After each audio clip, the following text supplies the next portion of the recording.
Welcome, everyone. Let us get into today's story. She betrayed me with the one person I trusted most.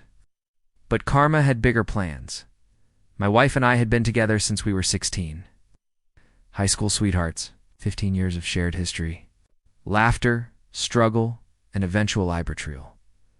We have 2 beautiful daughters. And for most of our lives, I believed we were building something unbreakable. But a year ago, I found out she was cheating with our best friend. Yes, our best friend. The one who had been with us since middle school. The guy she once dated in 6th grade. The guy who was my best man at our wedding. The guy I called brother. They had always remained close, and I never thought anything of it. In fact, I appreciated how involved he was in our lives. He was good with the kids, helpful when I needed an extra hand, reliable. Or so I thought. Our relationship wasn't perfect. We had our ups and downs, lots of downs, really. We became parents at 17, and the weight of responsibility was heavy. We stayed together for our daughter, telling ourselves we'd grow into our love. Somewhere along the way, we convinced ourselves that longevity equaled loyalty, that surviving together meant thriving together. It didn't. I proposed to her when we were 20, but the wedding never happened until years later. By then, we had already weathered too many storms. Finally married 4 years ago, it was supposed to be a fresh start. That same week, she found out she was pregnant with our second daughter. I felt like everything was falling into place, but I was blind. Emotionally, I was stunted. I had grown up in a cold household. No hugs, no I love you, no sense of safety or warmth. I learned to survive, not to love. So when it came to expressing emotion or providing emotional support to my wife, I failed often. I thought working hard and providing was enough. I thought she was overreacting when she asked for more. I took her for granted. I just assumed love meant sticking around, even if everything else was broken. But she was breaking. She confided in our mutual friend, venting about me, sharing the cracks I refused to see.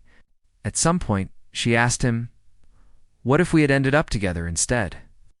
That's when he confessed that he had always loved her, that watching her build a life with me instead of him was torture, that she was the one who got away, she told me later that this was the moment everything changed. She started seeing him differently, and I didn't have a clue. Eventually, I pushed for us to move into a bigger house. We had a newborn and we needed space.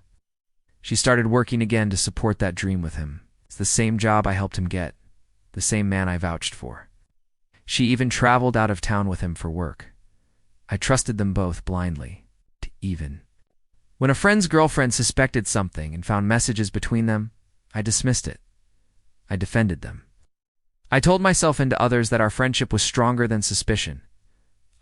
So wrong. The truth came crashing down one night. When I went through her iPad, the messages were graphic, emotional, intimate, undeniable.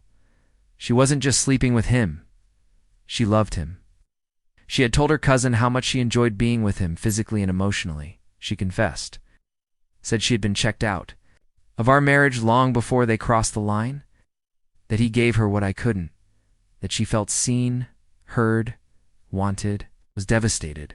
2 people I trusted more than anyone had done the unthinkable. I questioned everything. Was his friendship with me just a cover to stay close to her? Did he listen to her vent about me so he could swoop in and be the savior? If he cared about our relationship, why didn't he ever warn me? Why didn't she just leave?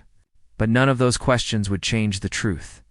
At first, I wanted to fight for her, for us, for the family. She said she wanted to stay and work things out, but not fully, not yet. Clung to that sliver of hope, still thinking I could fix it, but deep down I was bleeding. I spiraled emotionally. I was ashamed, confused, angry, and broke, both inside and out. I couldn't focus at work. My mental health tanked. Bills piled up. I became a shell of the man I once was. She left and took the kids with her. She said she needed space, said the girls needed stability. But really, she wanted out without confrontation. And suddenly, I was cut off from my daughters. Missed birthdays, missed bedtimes, missed their voices. I spiraled, emotionally, financially, mentally. I lost my job, my savings, my sense of identity. I was completely broken. But rock bottom introduced me to someone else, myself. Something unexpected happened. I met her, not in a romantic way at first. She was a counselor at a men's support group I was reluctantly dragged into. She had this calm, grounded energy. She saw through my pain and my bitterness and said something I'll never forget. "You weren't the reason she cheated. You were the reason you stayed broken after she did. She helped me rebuild." She taught me to forgive myself, not for her sake, but for mine. Over time, we grew closer. She saw value in me when I felt worthless. She pushed me to explore passions I had buried. I started a small business doing custom woodworking, something I loved, but never took seriously. With her encouragement, it exploded. I started getting commissions, working with interior designers. Even got a few features in local magazines. 2 years later, I was thriving, mentally, emotionally, financially, and I was in love again, this time with someone who never asked me to be anything but myself. I was home with my wife going over some vacation plans when there was a knock at my door. It was her, my ex, and beside her, our daughters. They looked taller, quieter, unsure of how to even look at me. My heart stopped. She looked like someone who had been through it all, emotionally wrecked, visibly humbled. She said it didn't work out with him, that he left her, that life got hard, that she made a mistake, that the girls missed me, that she missed me, and then she said something that made the air freeze around us. "I want us back." But before I could respond, my wife stepped beside me. She had come to the door to see what was going on. Her presence was calm but firm. She didn't need to say a word. I gently placed my hand on her back and said, "This is my wife." The look on my ex's face was unforgettable, a storm of shock, regret, jealousy, and heartbreak. Her eyes immediately welled with tears. She tried to smile, tried to act composed, tried to explain that she wasn't trying to come between anything, that she just wanted to talk, that maybe the girls could spend more time with me, that maybe we could talk to. She tried to wedge herself back in, but I shut her down. "You had your chance, you chose someone else, and I had to rebuild everything from scratch because of it.